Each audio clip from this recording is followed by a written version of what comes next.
இந்தியாவில் ஊழல் எப்படி தடுக்கலாம்? இந்தியர்கள் ஏன் ஊழலில் சிக்கிக் கொள்கிறார்கள்? அதை நிறுத்த எப்படி பண்ணலாம்?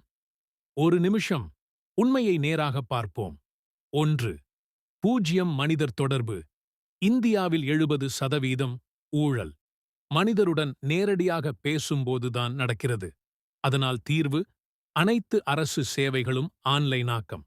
மனிதர் இல்லை, லஞ்சம் இல்லை. 2. Fast punishment. இங்கே ஒரு லஞ்ச வழக்கு தீர வேண்டும்னா 17 வருடம். ஜப்பான், நியூசிலாந்துல 3 மாதத்தில் தண்டனை. 3.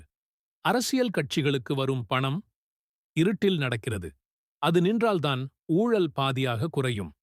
அனைத்து பட்ஜெட்டும் நிதியும் பப்ளிக் போர்ட்டல்ல 100% வெளிப்பார்வை.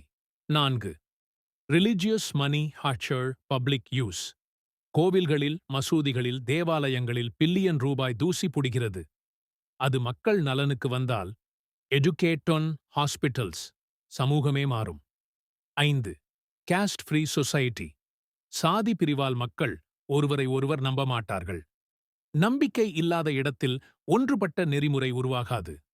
ஒற்றுமை, நம்பிக்கை, குறைந்த ஊழல். 6. Whistle blower reward. யாராவது லஞ்சத்தை புகார் செய்தால் அவர்களுக்கு பாதுகாப்பும் பரிசும். ட்ரூத் பேசுறவருக்கு சப்போர்ட் கிடைத்தால் சிஸ்டம் தானாக சுத்தமாகும். கன்க்ளூஷன்: ஊழலை வெல்ல ஒரு மந்திரம் மட்டும். AI systems plus transparency plus fast punishment. இந்த மூன்றும் வந்தா இந்தியா உலகின் மிக குறைந்த ஊழல் கொண்ட நாடுகளில் ஒன்றாக மாறும்.